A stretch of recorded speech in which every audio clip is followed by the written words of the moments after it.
I am here. Okay. This is our November edition of the VLab Forum. So I welcome everyone. I'm joined in the VLab Forum studios here in beautiful downtown Silver Spring, Maryland, in the shadow of the giant acorn by our production manager, John Chattel. We have a really interesting talk today by Greg Stumpf on the hazardous service probabilistic information experiments that have been going on in the hazardous weather testbed for the last 3 years. So to remind everyone, the main point of the VLab forums are to provide a touch point on ongoing R2O projects that may or may not get to weather service operations some point in the future. It's a chance to see where things are, ask questions of the principal investigators or points of contact about these projects. By way of hearing about the latest and greatest, our format is 30 minutes of content, more or less, from the presenters, followed by a Q&A session. These sessions are recorded and are uploaded to the VLab Forum website shortly after the conclusion. So encourage everyone to use the raise your hand feature of the GoToWebinar or the chat feature to ask questions. If you raise your hand, we will unmute you so you can ask your question directly to Greg at that time, or you can use the chat. We will relay your question to Greg on your behalf.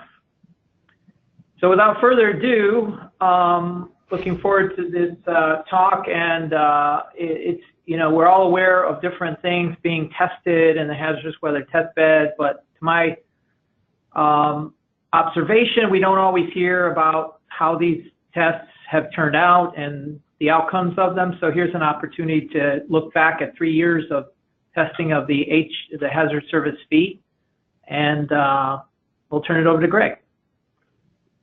Okay.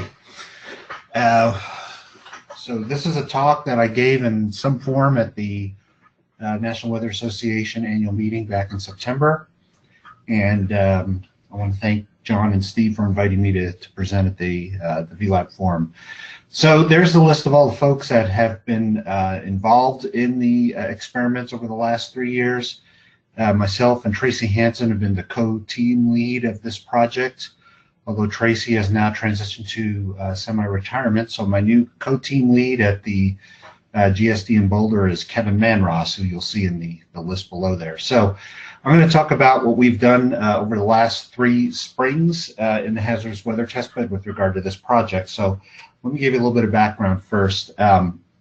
This is part of the FACETS initiative, the Forecasting a Continuum of Environmental Threats. And for those of you who are unfamiliar with FACETS, it's essentially a next generation severe weather watch and warning framework that's going to be designed to provide more clear and hazardous weather information to serve the public. And essentially what we're trying to do is move from a product-centric paradigm to an information-centric paradigm, which will allow us to be able to serve various members of the public's more adaptively, those that require more lead time and things like that. So now PHI is kind of one of the ground basis of FACETS, and it's essentially this gridded probabilistic hazard information grid that updates rapidly with time. And for the purposes of what we're doing with hazard services PHI, we're at the convective warning scale, so we have grids that are updating every minute, and they're on a 1 kilometer scale, so very high resolution information. And as I said, the PHI can be used to provide custom user-specific products that can be tailored to adapt to a variety of needs. So let's talk about some of the differences in what we're doing here. So right now, the way severe convective warnings, and these are warnings for severe thunderstorms, such as hail and wind or tornadoes, are issued are using storm-based polygons. And the way that these are created by forecasters using AWIPS or WarnGen is by tracking points and lines. So one of the big differences going to PHI is that we're actually tracking areas. Since storms comprise an aerial footprint on the ground, it makes it easier to track that particular area and that the region that's affected by the severe weather. Another thing that we do that's different from WarnGen is that we're actually using motion uncertainty, which can regulate the width of the downstream swath. So if a storm is ready to right turn, it might be a wider swath downstream. But the big thing is the addition of probabilistic trends, where we have a limit of predictability where the probabilities drop off to 0, or a background probability, which we haven't incorporated yet, but we're working on. And this is important because we're looking at the potential for issuing probabilistic swaths for events that are more longer track than the typical durations of warning. So like a long track supercell that might last 2 to 3 hours might have a swath that extends off of it for 2 to 3 hours. Now this is a probability swath. It's not necessarily a warning for 2 to 3 hours. So, and then the other thing is we define and edit object attributes to create the probabilistic swath, but we're not actually editing the probability grids. So the information that goes into creating these swaths are the threat area location at the current time, motion vector, motion uncertainty, duration, and the forecast probability trend.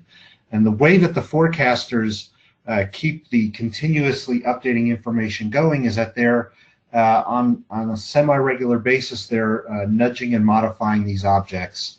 This, in essence, would replace the SVS process, the severe weather statement process, where if a storm starts moving out of the projected forecasted area, the forecaster can actually pick up that object, drag it over, reshape it, reassess the motion and probability information, and then hit enter, and this process continues until that specific storm is dead.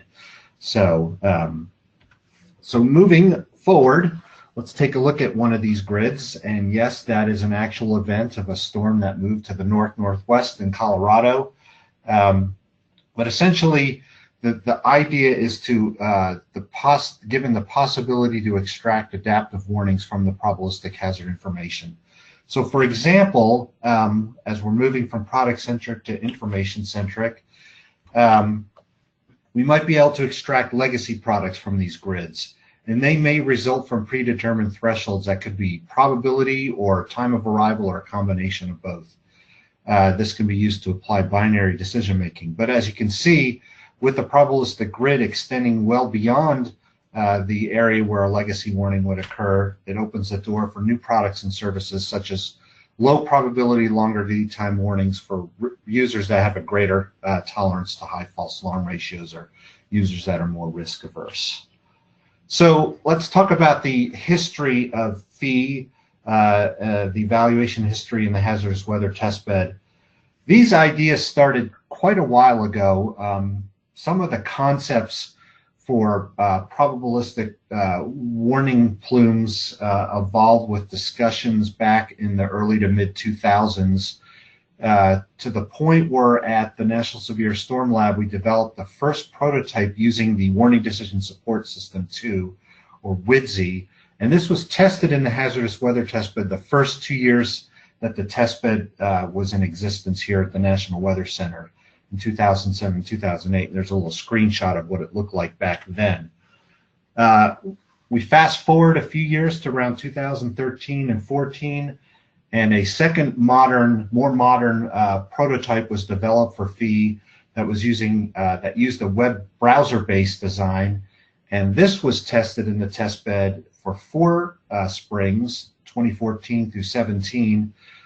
And the idea here was to design something that had the look and feel already based on AWIPS 2's hazard services application, which was already under development at the time.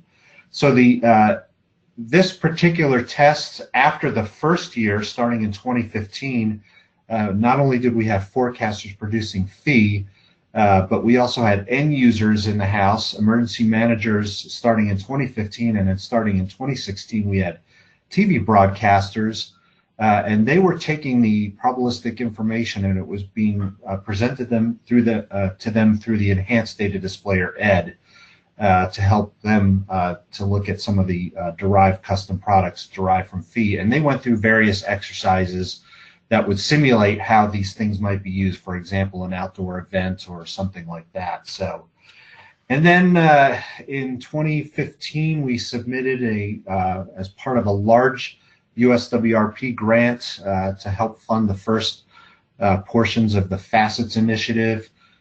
We were awarded some funds for 3 years starting in 2016 to take the PHI prototype and integrate it into AWIP's 2 hazard services.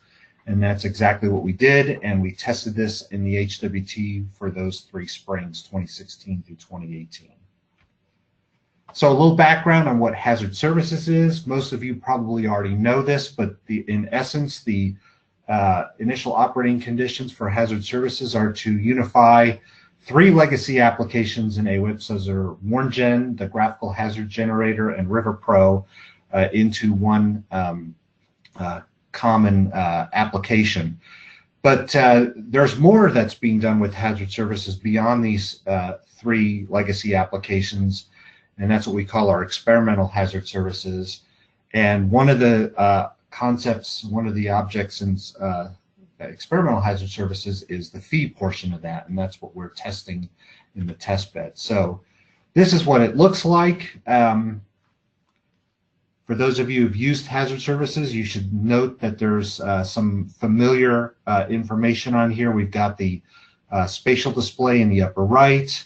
Down in the lower right, we have the console, which is used to organize various hazard events by time. And then over on the left is the hazard information dialog, where the forecaster inputs information like the duration, the motion vector, the motion uncertainty, and the probabilistic swath or trend there over the course of the specific hazard event that they're doing. So there are the labels there. I forgot I had those on the next slide. So moving forward, I don't know how this is going to translate over the GoToWebinar, but this is an actual loop of probability plumes for a quasi-linear convective system tornado event that took place in 2015 in Iowa. And as you can see there are a number of different plumes that are emanating along that bent back squall line there.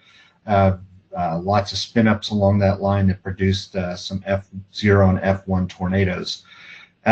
This was one of the scenarios that we put our forecasters through. And as you can see, it's quite a busy scenario, and it's not your typical isolated supercell scenario that we kind of start them off early in the week. So the object here is through our scenarios is to try a bunch of different storm modes and types that that could tax both the system and the forecasters. So, and I'll show you what those are in a few slides here. But I do want to mention we're a cross-organizational team, multiple agencies, MDL, that's myself, I'm the design coordinator for the experiments, but for those of you who are familiar with agile programming, I'm the product owner, so I'm the one who's responsible for developing the requirements and writing the tests and other things like that to make sure that the features and capabilities of the prototype are transitioned into AWIPS and hazard services. And of course, we have our development team up at GSD that's doing most of the software design and development and the integration with AWIPS and hazard services, etc.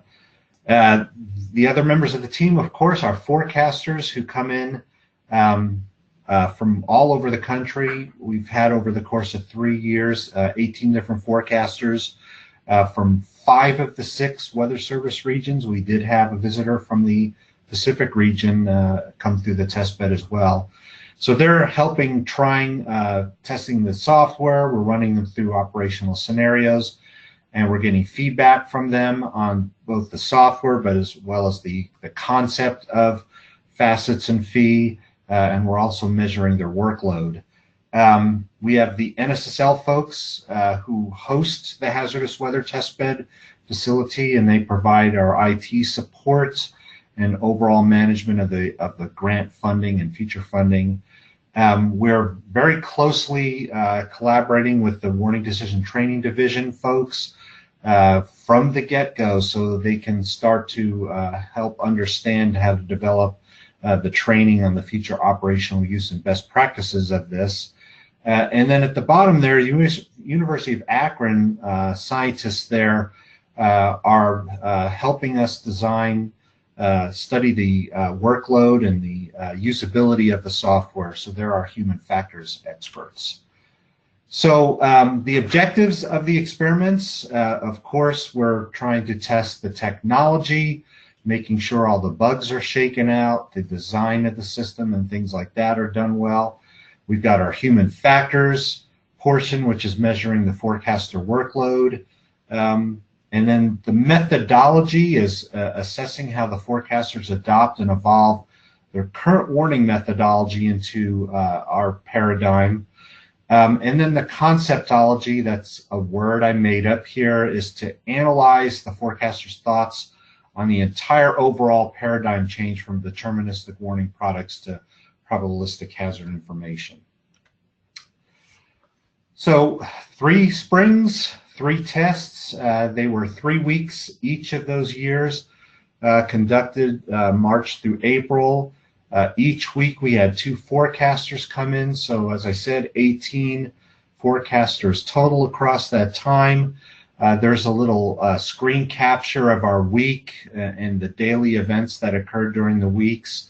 We start off on day 1 doing mainly introductory material and training, and we get them familiarized with the software with a hands-on easy scenario that afternoon.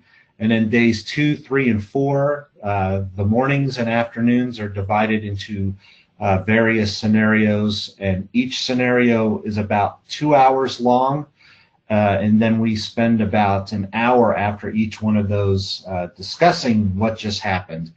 And on Friday, we do our end-of-week interview and survey.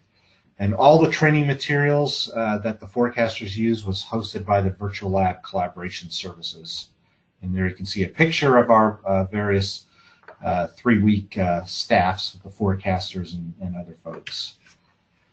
So I talked about how we did things with regard to archive case scenarios. We didn't do anything with actual real-time data because we're at the mercy of the weather and whether or not we get events. So we went ahead and we used the same scenarios, archive scenarios throughout each of the weeks for all of those 3 years. That way we can have some kind of a baseline and how each of the groups performed on each of the scenarios. So we start them off, of course, that first day on an isolated, marginally severe storm.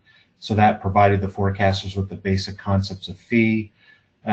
We looked at developing supercell for continued practice with PHI and object nudging. That storm starts off and then takes a turn to the right. We want to make sure that the forecasters notice that turn to the right.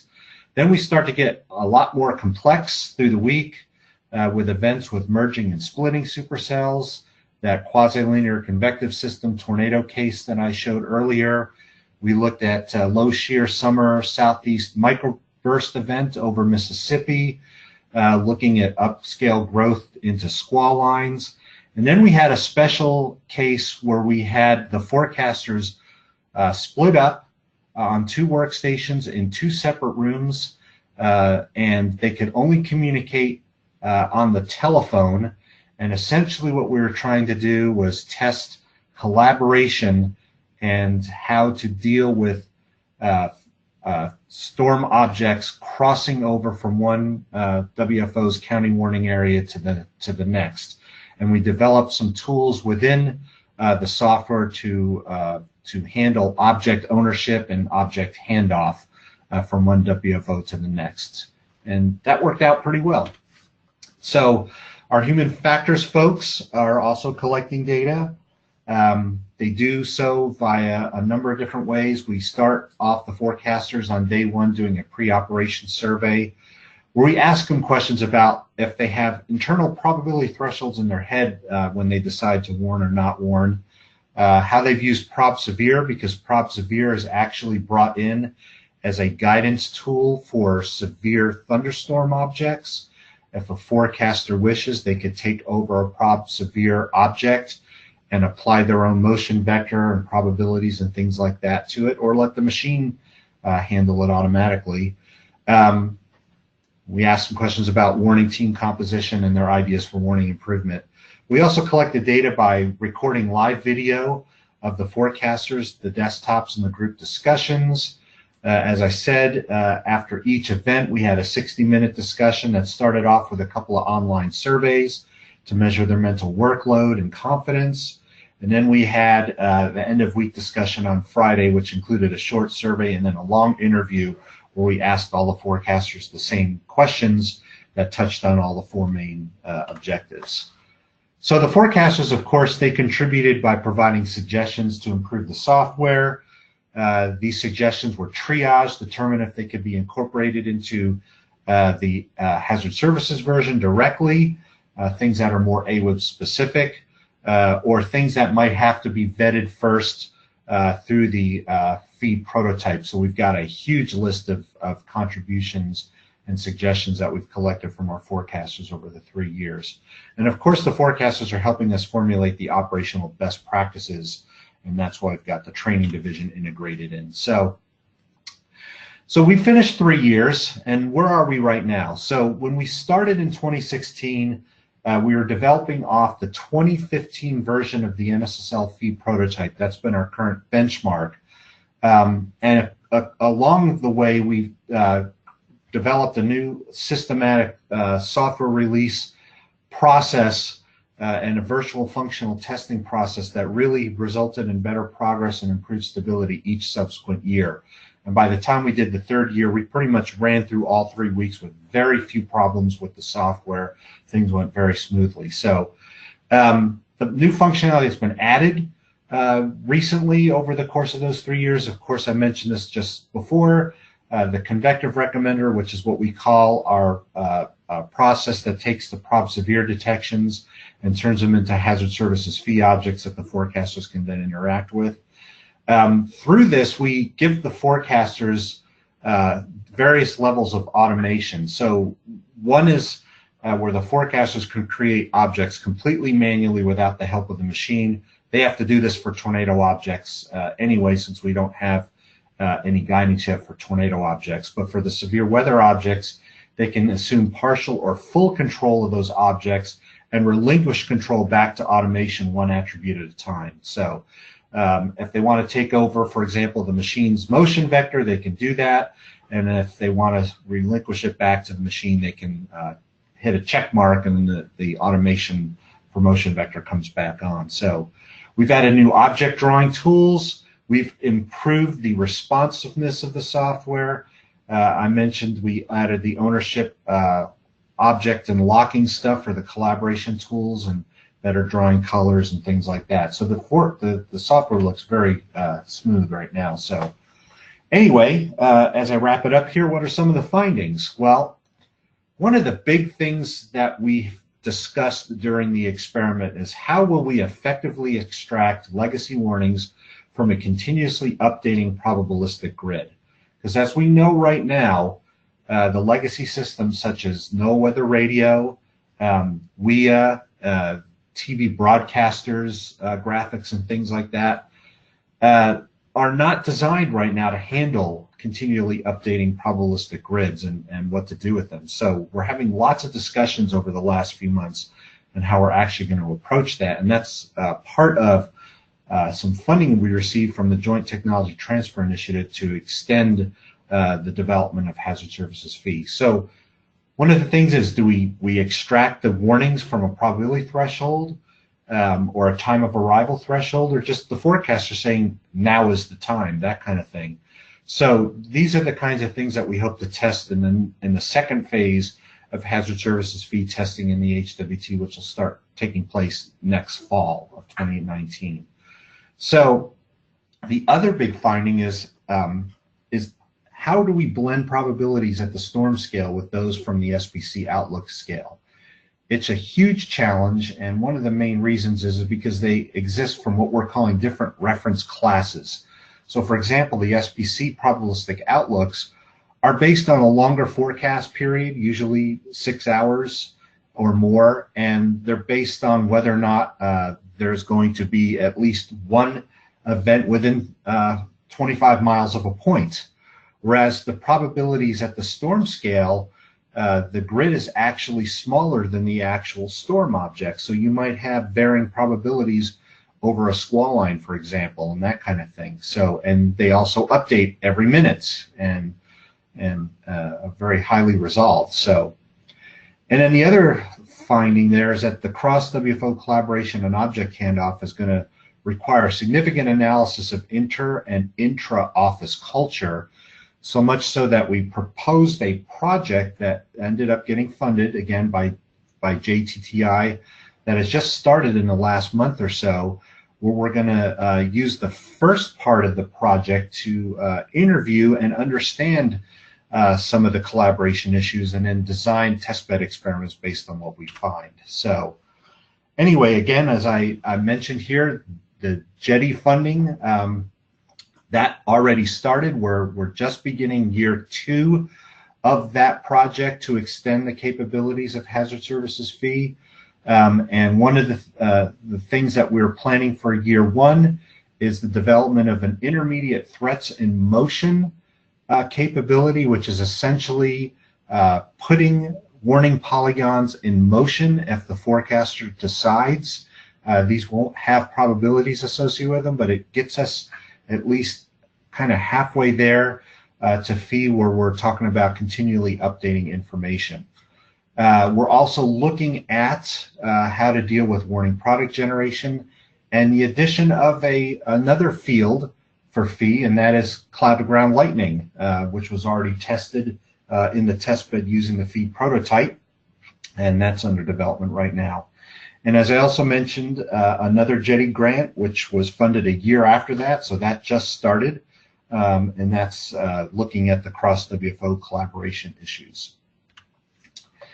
So we're in year 2 of the main hazard services fee JETI. We just started that, and our path to operations is to start looking at the addition of new functionality informed by the fee prototype testing during 2016 and 2017. So since the 2015 benchmark for our software, there's been a lot of new stuff that's been added. For example, some new guidance tools such as storm longevity and things like that. We're also adding new science as developed in a companion JETI proposal that's going to be looking at a better probabilistic plume model, better storm object ID and tracking, and improved probabilistic guidance. The third bullet there, our experiment says spring. It's actually going to happen next fall, is going to include emergency managers and broadcasters. So this was done with the fee prototype, so next fall will be the first time we're including end users in our hazard services fee experiments. And then finally, beyond, when we get toward the end, we want to bring everything up to the operations proving ground in Kansas City and maybe some WFOs. We've been talking with the Tulsa forecast office about doing something there possibly in 2020. And then the big bullet down there, I should probably boldface and underline, and that is there's more than just making the software, but there's going to be a huge policy and paradigm shift to make facets operational. So I think I finished right on time. So I'll take questions.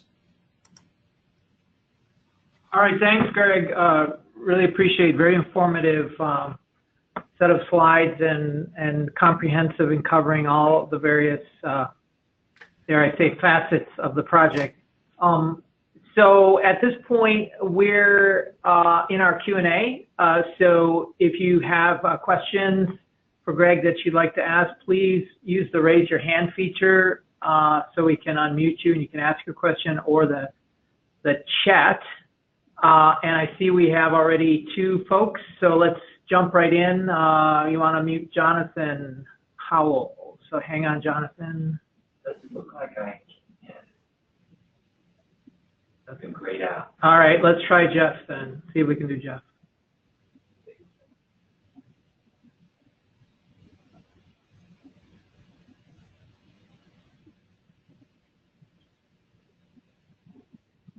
Okay. Hey, go ahead, Jeff. Go ahead, Jeff. Hi, actually, this is Ken Johnson. You can hear me? I can, yes. Yeah, okay. Great. Thanks for putting this on. Question regarding the hazardous weather test beds. You've had several years of bringing in forecasters, like you said, about 18 or so forecasters. And I'm just curious, what has been the biggest challenge you've faced in terms of getting forecasters up to speed where they can work in this particular environment? You know, using PHI and the concept and so forth. I wouldn't necessarily say there's been many challenges. The first year that we did the experiment, we were challenged by bugs in our software, and that created some issues. But what we found in the last 2 years is that the forecasters are spinning up rather rapidly on how to use the software. Usually by the end of the second day, they tell us that things are working very well with them and that kind of stuff. So I think from a software perspective, there aren't that many challenges, but of course we're in the hazardous weather test bed and it's not a full operational environment. So we won't probably know for sure until we bring this closer to operations through the OPG and some of the WFOs and things like that. But for the most part, I think things go pretty well. So. Okay, just a quick follow-up. Conceptually, they're able to get up to speed with the concepts behind this, and maybe the probabilistic side of things. Yeah, they are, and then we give them some information for them to check out before they travel to Norman as well. So, and then we're starting to now find with facets proliferating throughout the service that some of our folks coming in are already well aware of the concept before they even start. So. Okay, thank you. Okay, again, if you have questions, please chat them in the chat box or use the raise your hand feature. Jonathan, we can't unmute you, so if you want to chat your question in, that way we can relay that to Greg. But we do have one from Dan Riley. John, you want to? Sure. It says, is there a Tor analog to PHI in the works, which is focused on SVR? Anything skillful yet? So what we're doing with PHI right now is we are creating objects for severe and tornado, but we only have a guidance product that's attached to the severe objects, and that's Prob Severe, of course. So what we're looking at doing for next year is taking the Prob Severe tornado probability information, and when a forecaster draws a manual tornado object, they'll have the option of linking the probability from the nearest or the co-located Prob Severe object to start to fill out the probability plume. But in terms of an actual tornado object, we don't have anything at the moment. Okay, thanks, Greg. So while we wait for some more questions, I have one. So could you go over again the concept of the recommender? What does the recommender recommend to the forecaster? Okay, so the recommender that we have now, the convective recommender, takes Prob Severe objects. And for those of you familiar with Prob Severe, you get an overlaying object that you can mouse over an AWIPS and get information, including probability of severe weather with that particular object. Well, the Prob Severe algorithm also produces motion vectors. So we take that information, the Prob Severe object, and turn it into a hazard services hazard event object. So essentially now the forecaster can interact with that object and make any changes to it if they so desire. So if they were to leave it automated, what happens is that the system takes the probability that is associated with that Prob Severe object and creates a probability trend that drops linearly to 0 over 60 minutes and then builds the plume from that.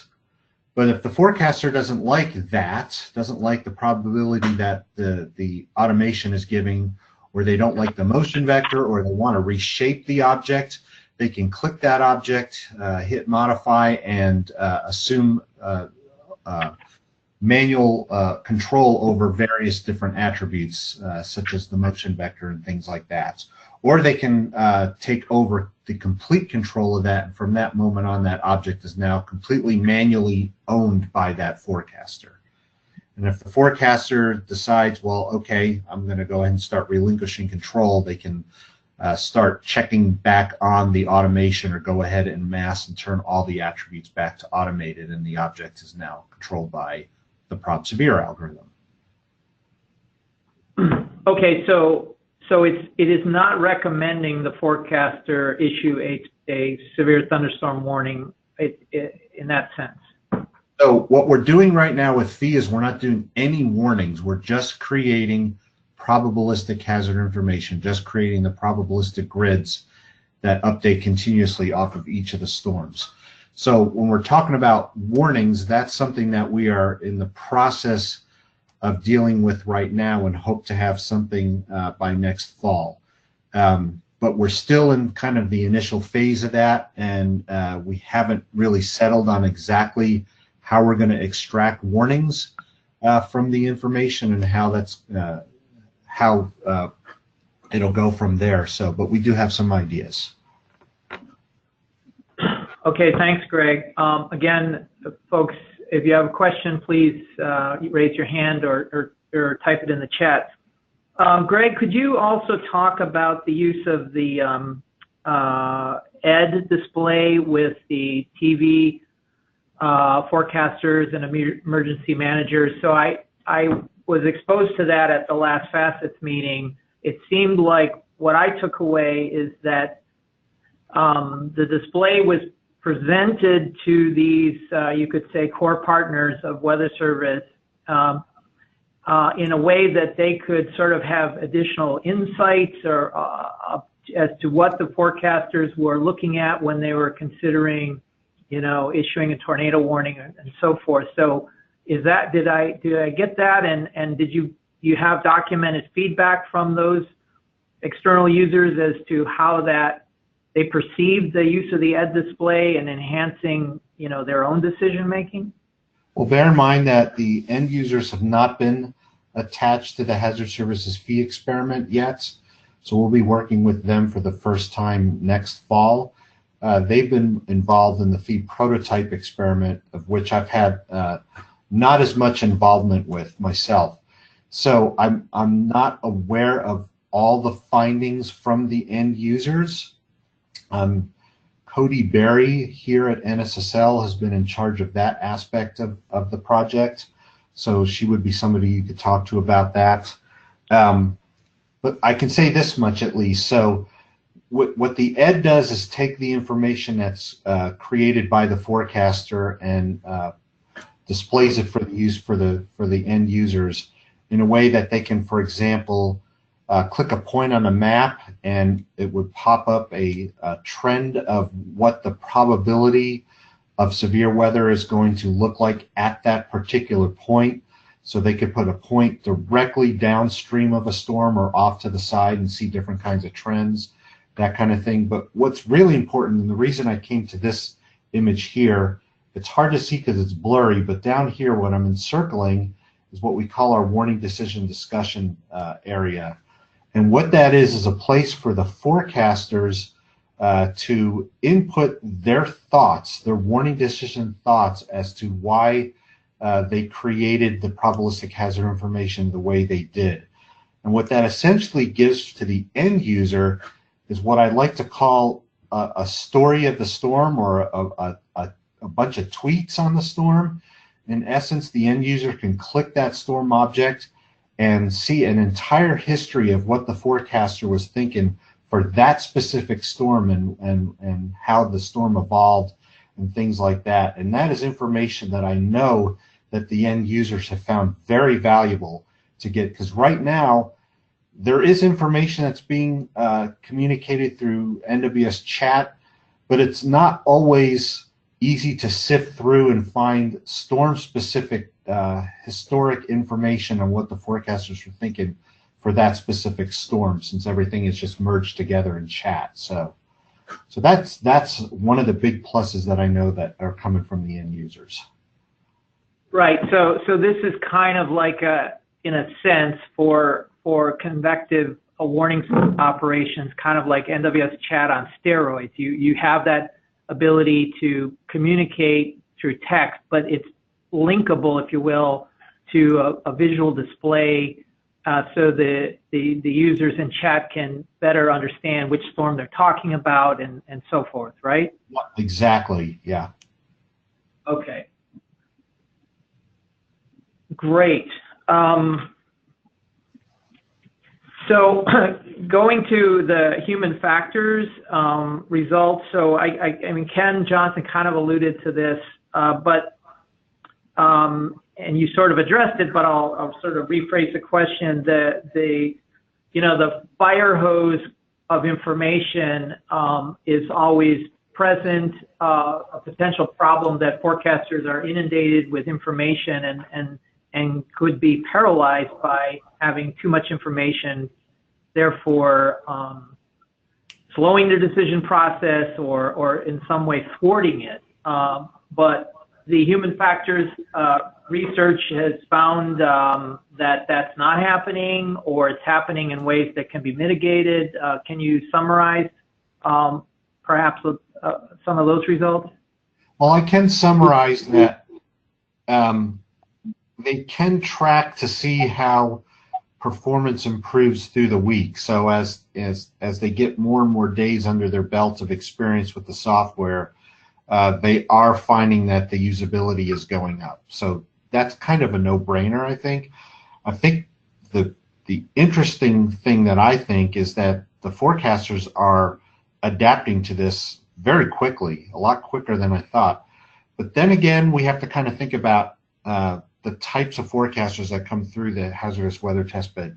They are in essence self-selecting because they're the ones that are interested in applying, and they're probably, for the most part, some of the leaders of their office in these kinds of areas and stuff like that, which is great. But we really need to start, I think, hitting some of the other end of the bell curve of forecasters, and I don't know exactly how to approach that right now. Maybe Ken or other folks at the regional headquarters might have some ideas here about possibly trying to target some folks that might represent. I don't want to say it negatively or anything like that, but we did have one forecaster come through who self-identified as a curmudgeon, and he actually ended up doing quite well that week. So, but I think we need some more folks like that too to get a real good idea of how the system is gonna, they will adapt to the new concepts and things. So, send us your curmudgeons. Yes, we got it. We got a question from Greg Patrick. I guess I can read it as well as John can. So this is from Greg. Do you have any initial, very early thoughts on how a future fee or even an early threats in motion implementation will be handled by our legacy dissemination systems? For example, can we seamlessly maintain NOAA weather radio services, e.g. tone alert for warnings, if we implemented threats in motion in the next few years? So that is a very loaded question, because this is something that we have been having lots of discussions about the last couple of months. And what I'm finding is that we have some ideas on how we think it could work with these various systems, but then again, we're not as well versed and on the intricacies of how these systems work and things like that. So we're starting to reach out to some folks to get a better idea of how these might get integrated. So, for example, when learning about how WEA works and finding out that some cell providers don't necessarily do things the same way as other cell providers. For example, I think some cell providers will warn you if you're within a polygon or very near a polygon, whereas there might be a few out there still that are county-based. But I hear through the grapevine that might be evolving here in the next year or so. I don't know the details of that. The other thing is, how do we create the traditional text products from these things? And with a rapidly evolving, moving polygon, it's not as easy as we think, obviously. So, but we do have some ideas. I've actually created some mock-ups. So Greg Patrick and anybody else who's interested, I'd be willing to share some of that stuff with you just to get some of your initial thoughts and things like that on them. So. Okay, thanks, Greg, for the question, and thanks, Greg Stumpf, for the response. So now we've got one from Brian Curran, and he asked, Greg, if you were king for a day, how would you devise training for all staff, including lower half of the bell curve? Train the trainer, question mark, intensive course like walk or something else? Good, great question. And we've got some of the folks at the training division who are thinking along those lines right now. And it's possible that we might have to consider some intensive training similar to what was done in the old days, since this is a completely new concept in the way things are going to be done. So, but of course, we've got a lot of new technology to do this kind of training now. So there's, the potential to actually create hands-on at your home type of stuff and things like that. So, but anyway, if I were king for a day, I would say this can't be done in just 1 or 2 days for sure. And the other thing is that we're seeing that the forecasters are spinning up rather quickly throughout the week. But I bet if we were to grab those forecasters again and have them do this, they might have to respin up and that kind of thing. So there needs to be some kind of continuing type of training and exercises and things like that to remain proficient, especially for offices that don't see severe weather events as often as others. Okay, thanks, Brian, for the question. And we've got, we're going back to Ken Johnson, I believe. Ken? Yeah, just kind of follow up on the, well, I hate to call it the curmudgeon question, but forecasters tend to gravitate towards techniques and tools that they see enables them to provide better service. And the concept here certainly is oriented towards hazard services. But I'm just wondering, in the process of either through the hazardous weather testbed or other things you might have done, how do you gauge performance on this, not only performance of the software itself, but performance of the forecasters in issuing this kind of hazard service? With the old paradigm of even with polygons, you either hit or miss in terms of if you had a warning out or not in lead time and POD and so forth. How do you gauge performance on this? So there was more of that done with the FEEP prototype experiments and looking at how well the forecasters did and making sure they were covering the events.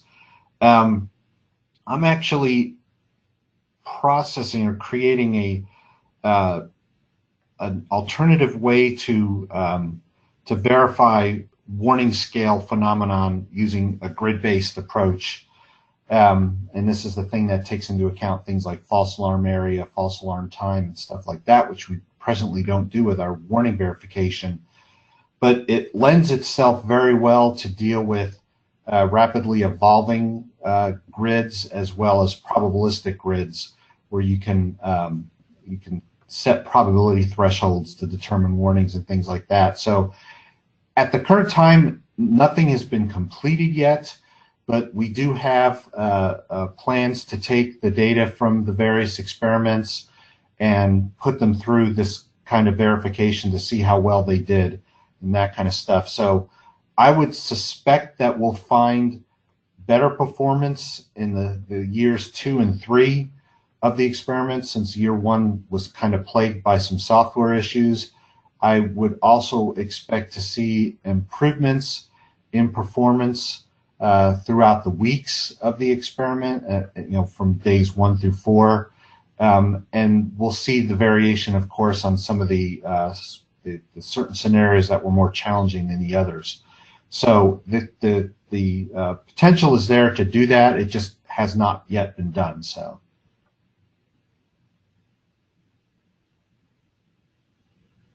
Okay. Thanks, Ken, and thanks, Greg.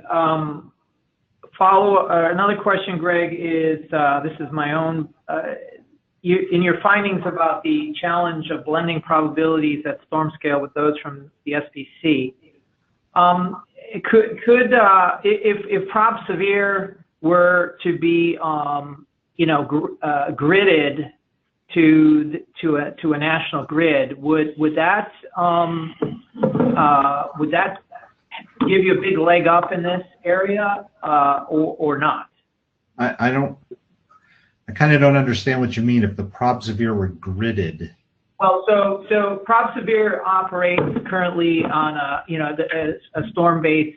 It provides guidance based on first identifying a storm, and where there is no storm identified, it basically doesn't provide any probability. So, but you could, so it's kind of a Lagrangian form of probabilistic information, but you could produce it in theory, on a national CONUS grid, and which would have probabilities, obviously, of a lower level based on environmental factors, over the whole country.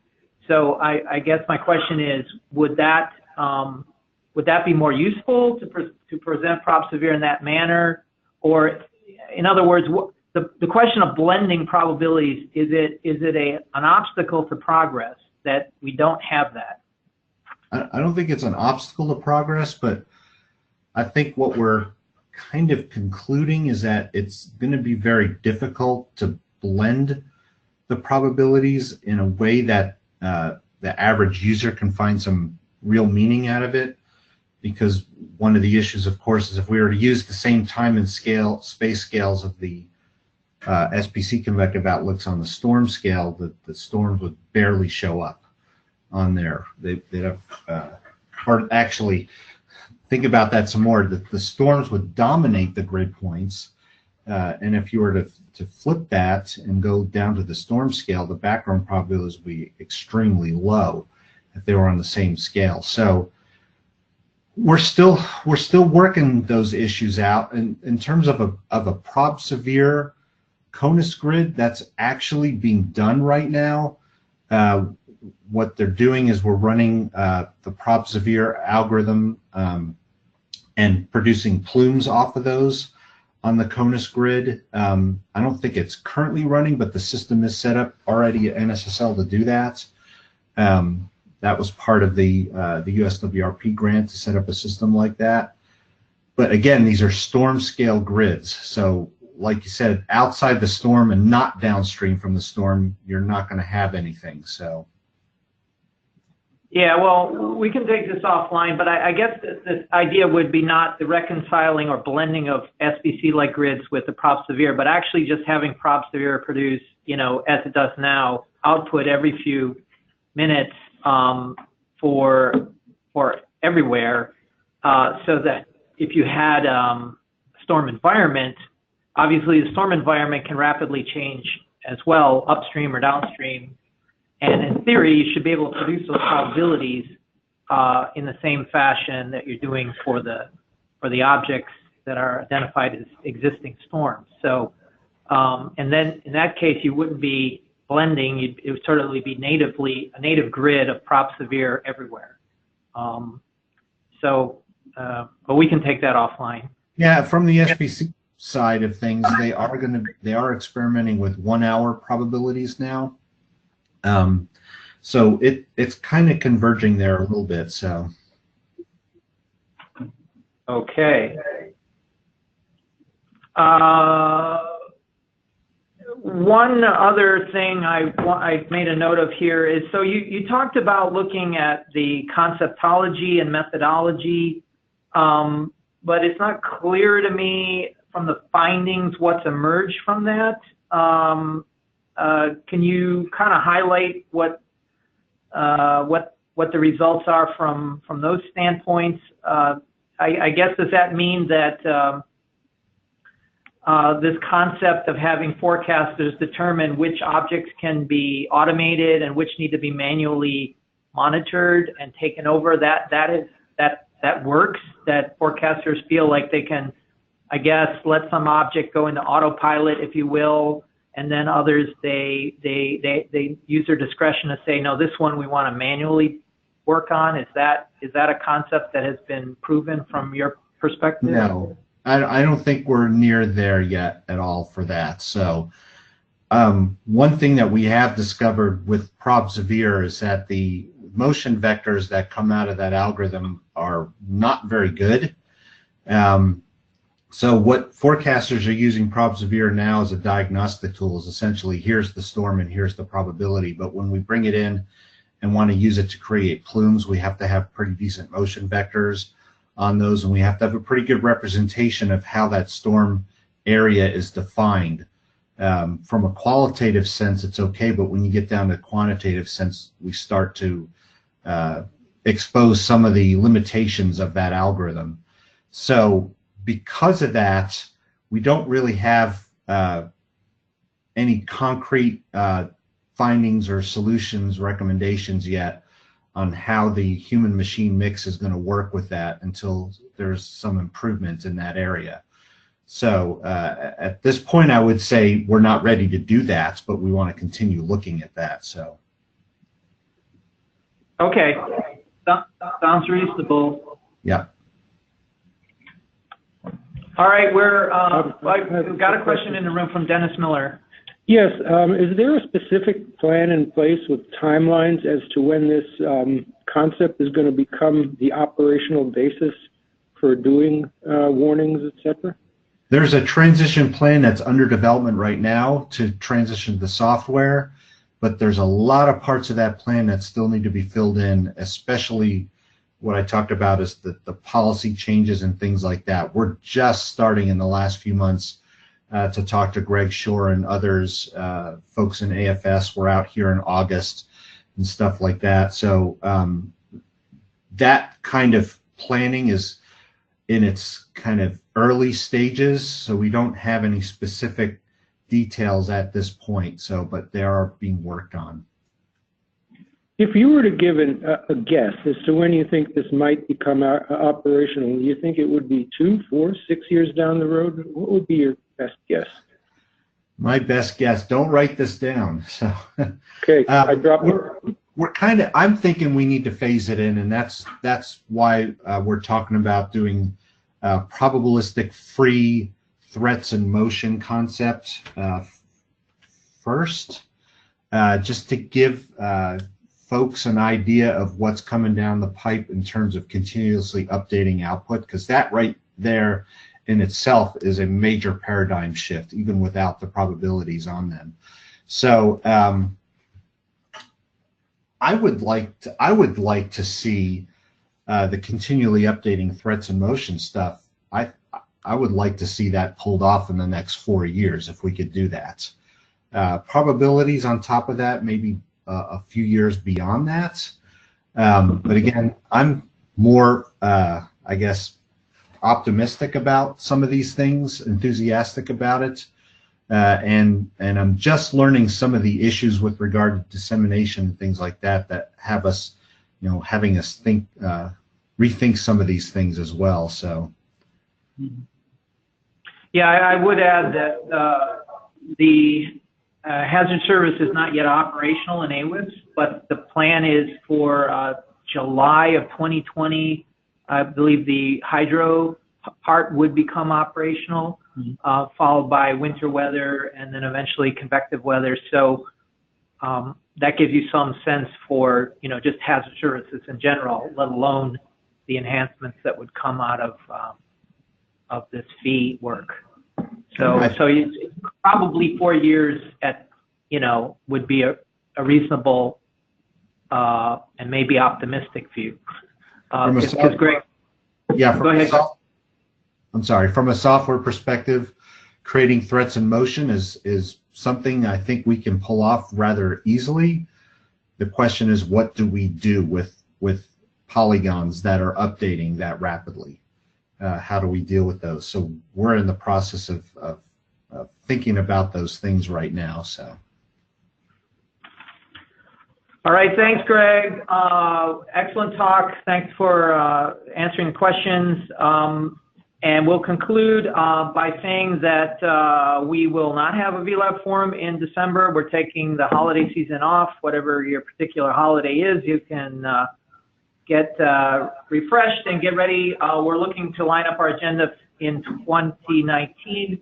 If you have some requests or ideas for VLab forum topics you'd like to see next calendar year, shoot an email to myself or John Chattel, and we'll take them into consideration. If not, thanks everyone. It's been a great 2018. I think we've had a lot of interesting talks, and we're looking forward to resuming in January. So with that, I'll sign off.